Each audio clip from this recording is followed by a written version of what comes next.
Nakakailang ano na ako dito sa Chacha. And marami na akong nasabi. At isa sa mga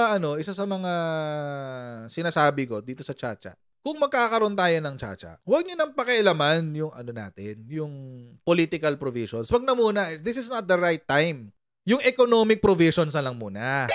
Yon, mas maganda yon. Si economic provisions, yan ang pinakamalapit sa sikmura nating lahat. Kung magkakaroon man tayo ng charter change, unahin na muna natin. Yun ang matagal ko na sinasabi yan. Kung gawin natin yung economic provision. And I'm so happy na finally, nagbago na rin ang isip ni President Bongbong Marcos. Finally, mukhang okay na siya sa charter change. Pinag-aaralan na raw. Pero limitado to economic provisions. Woo! Finally! Sabi ni Presidente Marcos, Chacha should focus on attracting potential investors. Woo! Yes. Finally, nakumbinse si Presidente. Feeling ko, mga kotsero, kakaikot niya ng kakaikot everywhere sa buong mundo. Kakaikot niya ng kakakausap niya sa iba't ibang mga negosyante. Na-realize niya, ay oo nga, kailangan natin gawin to. Panoorin natin yung balita. Ayan. Nel, sinusuportahan ba ni Pangulong Marcos ang muling pagsusulong ng charter change ng Kamara? Yes, Monica, sinabi ni Pangulong Ferdinand Marcos Jr. na kung pag-aaralan muli ang pag-amyenda sa 1987 Constitution, dapat tumutok ito kung paano makakahikayat sa mas marami pang maaring mamuhunan sa Pilipinas. Woo! Yung kanyang masasabi opposition dito sa sinusulong na charter change. I'm so happy. Sa Kamara. I'm so happy. Gawing madali para sa mga foreign investor na mamuhunan sa Pilipinas. Ito ang nais ni Pangulong Ferdinand Marcos Jr. na mabigyan sana ng pansin sa gagawing pag-aaral o amyenda sa 1987 Constitution. Ayon sa Pangulo, dapat tignan ng mga mambabatas kung paano isulong ang pagrebisa sa economic provisions ng batas. Nang sa ganon, makahanap ng paraan kung paano mas makahihikayat pa tayo ng mas maraming investors.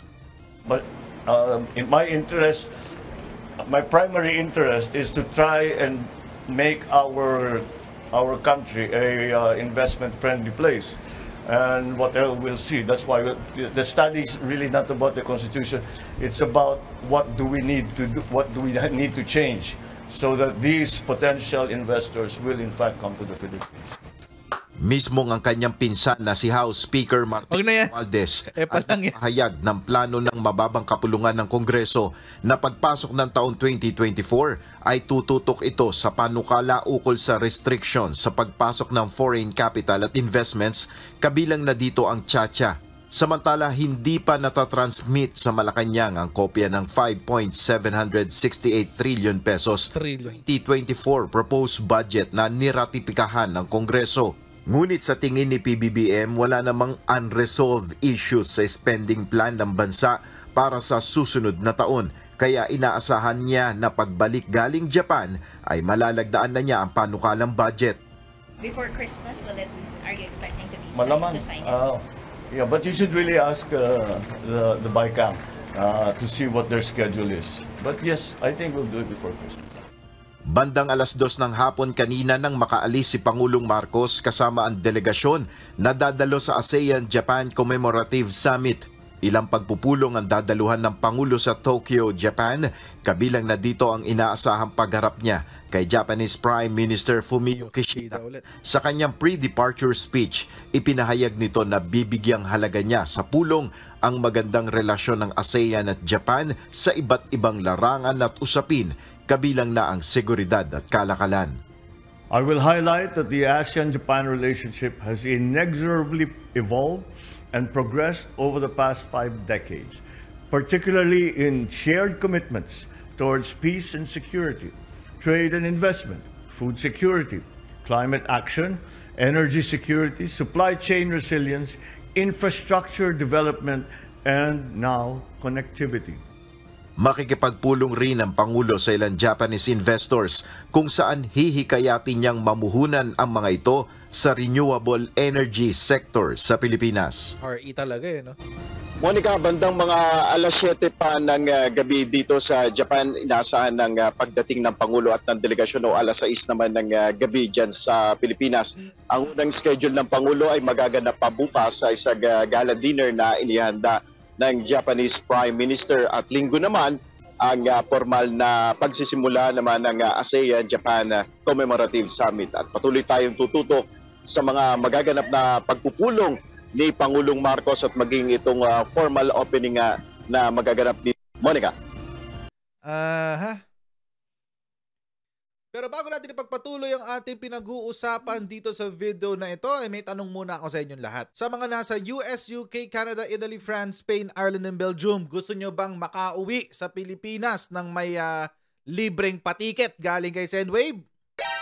Ito lang gagawin nyo mga kutsero.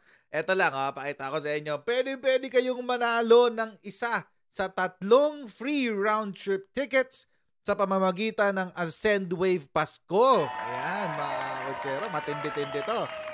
Win a free round trip flight home kung ikaw ay magpapadala ng higit $200 sa inyo pong Sendwave account hanggang December 31, 2023. Ayan, so kapag nagpadala kayo ng higit $200, so may entry na agad kayo sa up to 5 entries sa mga kutsero ang pwede nyo makakuha dyan sa round trip flight home na yan. Pero paano ba kayo makapagpadala sa Pilipinas sa pamamagitan ng Sendwave?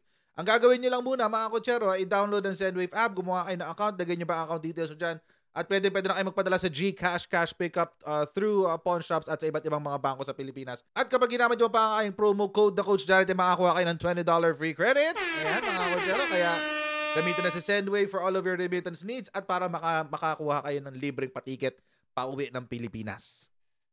Alam nyo mga kutsero, I think it's time. Alam nyo, kasi feeling ko talaga maraming gustong mamuhunan sa Pilipinas na foreign investors.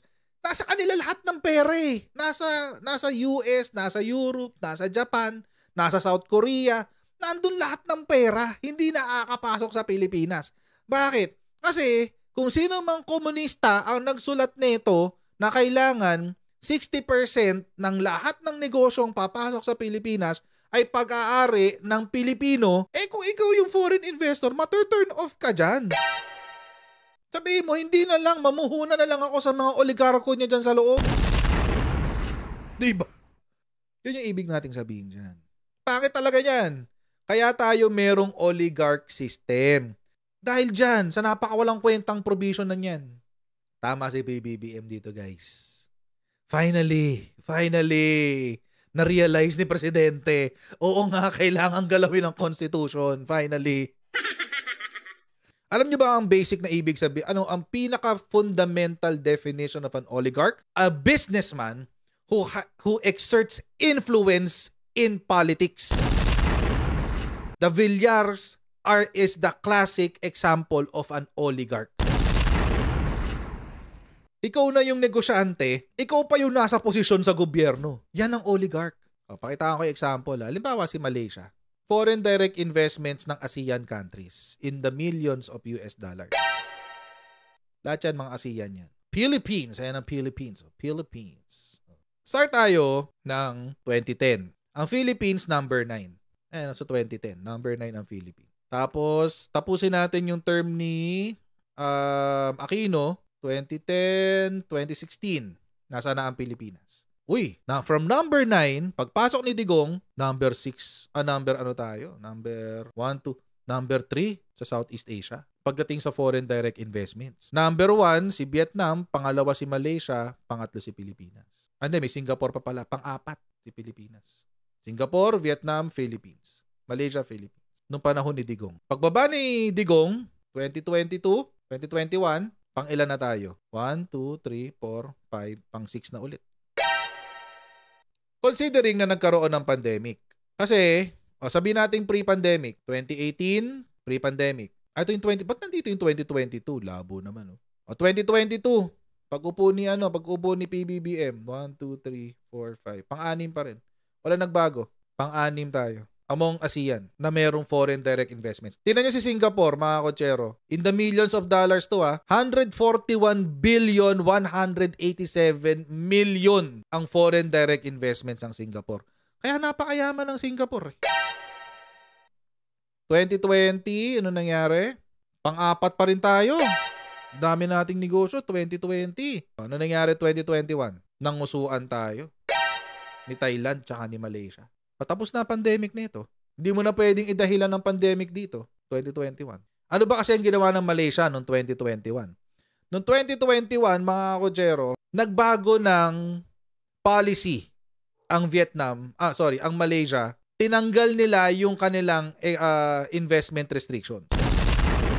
Noong 2021. Foreign equity ownership restriction sa Malaysia. Ano nangyari? Malaysia is something liberalizing the foreign investments and giving emphasis on 100% foreign equity participation in various sectors such as telecommunications, education, and healthcare gave foreign investors a huge optimism to rethink about their establishing and promoting their venture here in this nation.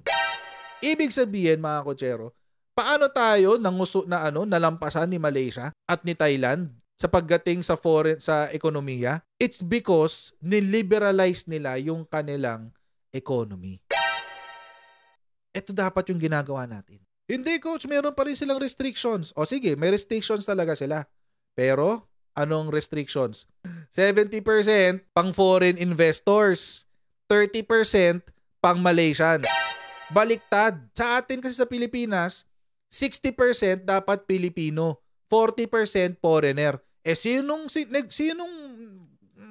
negosyanteng nasa katinuan ang papayag sa ganyan? Pero pagdating sa mga ibang negosyo like manufacturing, etc., 100% liberalized ang kanilang manufacturing, telecommunications, education, healthcare. Yan, 100% foreign equities. Ibig sabihin, 100% pinagmamay-ari ng foreigners. So, alam nyo, mga kotsero, ito, sana ituloy na ni Presidente. I hope he does. Sino nyo naman nasa ilalim natin? Cambodia, anak ng tipaklong naman. Tignan natin, 2022. Yung nasa ilalim natin. Number 1. Sino number 1? Siyempre, Singapore pa rin ang number 1. Diyos ko, napakalaki ng investments dyan. Singapore, Indonesia, Vietnam, Malaysia, Thailand, Philippines. Ito yung mga mayayaman ASEAN. Yan, yung apat na yan. Tapos, ang layo ng diferensya, guys. Tingnan nyo naman yung diferensya. Sino nasa ibabaw natin? Thailand. Tingnan nyo naman yung diferensya. Layo, Nasabi ko lang naman ang punto, di ba? So tama lang 'yun. Ako happy ako na napag-isip-isip na ni Presidente. Tama, mukhang kailangan natin talaga ng tsa-tsa. Kahit ito na lang yung gawin ni Presidente. Kahit sa buong term niya, wag na muna siyang tumutok sa ibang bagay. Hayaan na muna niya yung mga secretary niya ang humawak dun sa war on drugs. Ipaubaya na niya kay Benher Abalos. Yung West Philippine Sea, paubayanan niya yan kay Gibo Chodoro. They're in good hands. Maayos naman sila pareho. Si Secretary Gibo, si Secretary Abalos. Maayos naman sila. Yung DepEd, hayaan mo na si VP Sara dyan. Huwag mo nang pakialaman yun. Si DA, hayaan mo na yun kay ano pangalan niya? Yung sa Prabel. Chu, kay Secretary Chu, hayaan mo na. DOH, hayaan mo na silang gumalaw. Magagaling naman silang lahat. Lahat ng secretary niya. Well, maliban sa kay Bautista, kay DOTR. Baka pwedeng pakipalitan na, Mr. President. But anyway, paayaan na niya yun. Yung ibang sekretarya, tumutok lang siya dito. Tutukan niya tong economic provisions ng tsa-tsa, yung tsa-tsa ng economic provisions. Tutok siya sa pagkuha ng foreign investors. Ang laki ng effect, ang laki ng pwedeng magawa niya bilang Pangulo. Let that be his legacy. Pero kung tututukan to ni PBBM, yung charter change, pag-liberalize ng economy natin, at pag-influx ng negosyo sa Pilipinas, kaya na yan. Ito na yung magiging legacy niya. This will be it. But, ayun, maraming salamat sa inyong patuloy na pagsuporta sa ating channel. Okay, please don't forget to subscribe sa ating Coach Jared YouTube channel, and paki-follow na rin po tayo sa ating Facebook page para lagi kayong updated sa mga ganap dito sa ating channel. And I'll see you in our next Coach Jared Live. Bye everyone. See you next time. Bye.